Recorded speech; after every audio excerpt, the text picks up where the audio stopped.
नमस्कार दोस्तों, आज की इस वीडियो में हम बात करेंगे एक होम्योपैथी दवा के बारे में और इस दवा का नाम है चैलिडोनियम। दोस्तों, अगर आपको लीवर से संबंधित कोई भी दिक्कत है, आपको गाल ब्लैडर से संबंधित कोई भी दिक्कत है, आपको जॉन्डिस की समस्या है या आप गाल ब्लैडर के स्टोन के लिए किसी रेमेडी को खोज रहे हैं तो यह वीडियो आपके लिए है। दोस्तों, अगर आप होम्योपैथी दवाओं के बारे में जानकारी चाहते हैं, इसलिए आप चैलिडोनियम के बारे में ढूंढ रहे हैं, चैलिडोनियम के बारे में जानकारी चाह रहे हैं, तो भी यह वीडियो आपके लिए है। इस वीडियो को आप अंत तक पूरा देखिए, यह वीडियो आपके लिए बहुत ही ज़्यादा इन्फॉर्मेटिव होने वाली है। नमस्कार दोस्तों, मैं हूं doctor Sunil Garhwal, homeopathy physician and nutritionist, owner founder Garhwal homeopathy. दोस्तों, जो चैलिडोनियम दवा है वो लीवर की एक स्पेसिफिक दवा है। लगभग लीवर की हर बीमारी के अंदर चैलिडोनियम दवा का इस्तेमाल किया जा सकता है। दोस्तों, होम्योपैथी में जब भी कोई भी दवा दी जाती है तो वो उसके स्पेसिफिक लक्षणों के आधार पर दी जाती है। होम्योपैथी में किसी भी बीमारी की कोई फिक्स दवा नहीं होती, इसलिए हमें साइन एंड सिम्टम और लक्षणों को ध्यान में रखना बहुत ज़रूरी होता है। लक्षणों के बारे में, इसके साइन एंड सिम्टम के बारे में जानने से पहले हम सबसे पहले यह जान लेते हैं कि यह दवा बनती कैसे है। दोस्तों, यह दवा सेलेंडर नाम के एक प्लांट से बनती है, प्लांट के एक्सट्रैक्ट से बनती है, इसके जूस से बनती है और यह juice pure dark yellow colour का होता है। और इसीलिए चैलिडोनियम मेजस के अंदर जब प्रूविंग हुई तो इसके जो भी डिस्चार्जेस थे वो सारे डार्क येलो कलर के थे। और चैलिडोनियम मेजस वहीं इंडिकेट होती है जहाँ पे आपकी स्किन का कलर, आपकी आंखों का कलर, आपके स्टूल का कलर, आपके यूरिन का कलर, आपकी जीभ है, वो सभी येलो कलर के हों। येलो कलर की कंडीशन हमारी बॉडी के अंदर तब आती है जब हमें जॉन्डिस यानी पीलिया की समस्या हो जाती है। हमारा जो बिलिरुबिन लेवल है वो हाई हो जाता है। तो सबसे पहले हमें यह पता लगता है कि यह दवा स्पेशली वहाँ काम करती है जहाँ आपको पीलिया है, आपको जॉन्डिस है, आपके सारे डिस्चार्जेस येलो कलर के हैं। दूसरा, यह दवा दोस्तों काम करती है गालस्टोन के अंदर। जैसा कि मैंने पहले बताया, यह क्या करती है कि गालस्टोन का जो पित्त की थैली के अंदर जो पथरी है उसको पिघलाने का काम करती है, उसको काटने का काम करती है। दूसरा दोस्तों, अगर आपको पित्त की थैली में पथरी की वजह से बहुत ज़्यादा तेज दर्द हुआ है और वो दर्द राइट साइड के अंदर हुआ है और पीछे की तरफ रेडिएट किया है, उस दर्द ने पीछे की तरफ चला गया, सेम यहीं पीछे की तरफ कमर के अंदर, तो यह इसका स्पेसिफिक पॉइंट है। यह दवा बहुत ही ज़्यादा इफेक्टिवली काम करेगी और आपके जो गालस्टोन का जो कोलिक है, आपका जो पित्त की थैली के अंदर पथरी का जो दर्द है उसको इंस्टेंट रोक देगी। दूसरा क्या होता है दोस्तों, पित्त की थैली में पथरी की वजह से हमें नोजिया और वोमिटिंग होने लगती है। वोमिटिंग यानी उल्टी आना, नोजिया यानी मितली आना। मितली के साथ जब हमें उल्टी आती है तो उल्टी के अंदर जो डिस्चार्ज होता है, उल्टी जो होती है specially yellow, dark yellow colour की होती है, क्योंकि उसमें बाइल होता है, बाइल सॉल्ट का इन्वॉल्वमेंट होता है, इसलिए वो बहुत ज़्यादा डार्क येलो कलर की होती है। और वहीं चैलिडोनियम दवा इंडिकेट होती है जहाँ डिस्चार्ज येलो कलर के हों, डार्क येलो कलर के हों, बिल्कुल गहरे पीले रंग के हों, वहाँ इंडिकेट होती है। तीसरा, यह दवा दोस्तों काम करती है फैटी लीवर के अंदर और लीवर सिरोसिस के अंदर।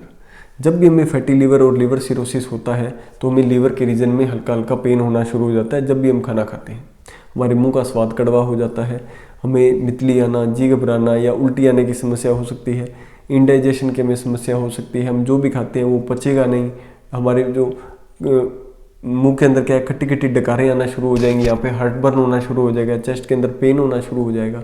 ऐसी कंडीशन हमें आएगी, मुंह का स्वाद खट्टा हो जाएगा, कड़वा हो जाएगा, ठीक है, और हमारा कुछ भी खाने को मन नहीं करेगा, हमारी एपेटाइट, हमारी जो भूख है वो बिल्कुल ख़त्म हो जाएगी।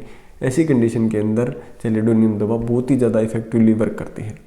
नेक्स्ट दोस्तों, यह दवा काम करती है कॉन्स्टिपेशन के अंदर और डायरिया के अंदर। जो इसका चैलिडोनियम का जो मेन इंडिकेटिंग सिम्टम है कि इसके अंदर कॉन्स्टिपेशन अल्टरनेट विद डायरिया होता है, कि एक बार आपको कब्ज हो जाएगी, कभी आपको लूज मोशन हो जाएगी। पेशेंट आके बहुत बार ये कंप्लेंट करते हैं कि डॉक्टर साहब मुझे पता ही नहीं लगता कि कभी तो मुझे कब्ज हो जाती है और कभी मुझे लूज मोशन हो जाते हैं, तो मेरा कोई फिक्स नहीं है कि मुझे कब्ज ही रहती है या लूज मोशन ही रहता है। तो ऐसी कंडीशन के अंदर चैलिडोनियम दवा बहुत ही ज़्यादा इफेक्टिवली वर्क करती है।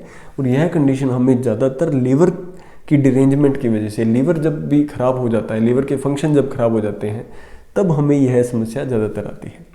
दोस्तों, जब भी चैलिडोनियम के पेशेंट को कब्ज रहेगी तो उसका लैट्रिन बहुत ज़्यादा सख्त रहेगा और इसके अंदर शिप डंग लाइक स्टूल आ गया। शिप डंग का मतलब ये होता है कि जो भेड़ है उसका जो स्टूल होता है बिल्कुल राउंड राउंड, उस तरह का जो स्टूल अगर आना शुरू हो जाए, स्टूल का कलर भी येलो हो, तो आप इस दवा को इंडिकेट कर सकते हैं, आप चैलिडोनियम दवा का इस्तेमाल कर सकते हैं। नेक्स्ट दोस्तों, अगर चैलिडोनियम के पेशेंट को लूज मोशन की दिक्कत हो जाती है तो इसके अंदर लूज मोशन क्या है, स्पेशली रात के समय ज़्यादा होता है। मौसम में बदलाव की वजह से इसके अंदर लूज मोशन होने के चांसेस ज़्यादा रहते हैं। चेंज ऑफ वेदर से पेशेंट जो चैलिडोनियम का है वो अफेक्ट हो जाएगा। इसमें जो लूज मोशन का जो कलर है, स्टूल का जो कलर है वो गहरे पीले रंग का होगा। तो ये कॉन्स्टिपेशन और डायरिया के सिम्टम है कि अगर कॉन्स्टिपेशन के अंदर हार्ड स्टूल है और डायरिया के अंदर जो है कि रात के समय ज़्यादा हो रहा है तो चैलिडोनियम दवा इंडिकेट की जा सकती है। नेक्स्ट है दोस्तों, चैलिडोनियम दवा राइट साइडेड है। होम्योपैथी में साइड की बहुत वैल्यू होती है। अगर कोई भी दवा राइट साइड है तो इसका मतलब ये है कि उसके अंदर जो भी कंप्लेंट आएगी वो बिल्कुल राइट साइड आएगी, बिल्कुल दाईं तरफ आएगी।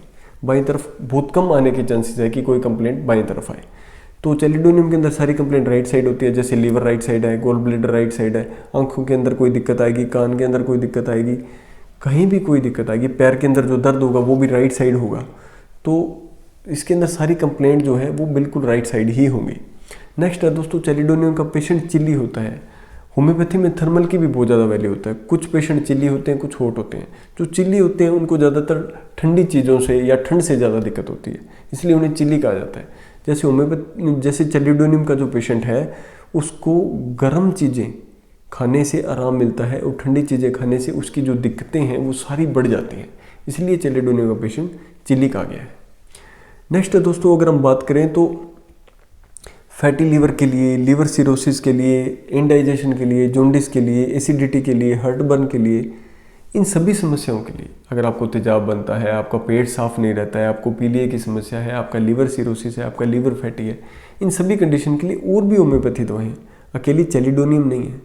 तो इसके लिए मैंने एक वीडियो बना रखी है जिसमें कालमेग एक दवा है, एंड्रोग्राफिक पेनिकुलेटा, कार्डस एम एक दवा है जो लीवर के लिए बहुत ज़्यादा इफेक्टिव है, और ये थर्ड मेडिसिन है चैलिडोनियम। इन तीनों को ही मदर टिंचर में इस्तेमाल किया जाता है। तो अगर आप इस वीडियो के बाद अगर आप उन दोनों वीडियो को देखना चाहें तो उनको भी देख सकते हैं। आपको बिल्कुल क्लियर हो जाएगा कि कौन से लक्षण के आधार पर हमें चैलिडोनियम देना है, कब हमें कार्डस एम देना है और कब हमें कालमेग यानी एंड्रोग्राफिक पेनिकुलेटा देना है। तो होम्योपैथी के अंदर कोई भी बीमारी की फिक्स दवा नहीं होती, एक ही बीमारी की एक से ज़्यादा दवाएं हो सकती हैं, लेकिन लक्षणों के आधार पर उन दवाओं को डिफ्रेंशिएट किया जा सकता है। इसीलिए आप कोई भी दवा न लें बिना डॉक्टर के प्रिस्क्रिप्शन के। नेक्स्ट है दोस्तों, पोटेंसी की अगर हम बात करें तो मैं इन दवाओं को ज़्यादातर मदर टिंचर में यूज़ करता हूँ, और मदर टिंचर में लेने का तरीका है कि इसकी 10-10 बूंदें दिन में 3 बार ली जाती है, खाना खाने के आधे घंटे बाद। 1 कप लेना है, उसके अंदर 10 बूंदें डालनी है, उसके अंदर 1 कप का चौथा हिस्सा गुनगुना यानी ल्यूकवार्म वाटर डालना है और उसे पीना है खाना खाने के आधे घंटे बाद। ऐसा आप दिन में 3 बार ले सकते हैं। अगर आप बच्चे हैं जिसकी एज 12 साल और वजन 25 किलो के आसपास है तो आप 5 बूंदें दिन में 3 बार ले सकते हैं। बाकी जो डोज है, जो पोटेंसी है, वो एज के हिसाब से और डिजीज़ की कंडीशन के हिसाब से पेशेंट के ऊपर डिपेंड होता है। कोई भी फिक्स पोटेंसी नहीं होती, लेकिन रेगुलर यूज़ के अंदर हम ज़्यादातर क्या है कि 3 बार देते हैं 10-10 बूंदें। अगर आपको ये वीडियो अच्छी लगी है तो दोस्तों इस वीडियो को लाइक करिए, चैनल को सब्सक्राइब करिए और बेल आइकन को प्रेस करिए। अगर आपके मन में कोई भी सवाल है तो आप मुझे कमेंट सेक्शन में पूछ सकते हैं। अगर आप किसी दवाई के बारे में जानना चाहते हैं तो आप मुझे कमेंट सेक्शन में लिखिए, मैं उस पर वीडियो बनाने की कोशिश करूँगा। अगर आप मेरा अपॉइंटमेंट चाहते हैं तो आपको स्क्रीन पर एक नंबर शो हो रहा होगा, उस नंबर पर व्हाट्सएप करके आप मेरा अपॉइंटमेंट बुक कर सकते हैं। और अगर आप किसी भी दवा को बाय करना चाहते हैं तो भी उसका लिंक मैं डिस्क्रिप्शन में देता हूँ, आप वहाँ से बाय कर सकते हैं। मिलते हैं दोस्तों ऐसे किसी और इन्फॉर्मेटिव वीडियो के साथ। Thank you so much.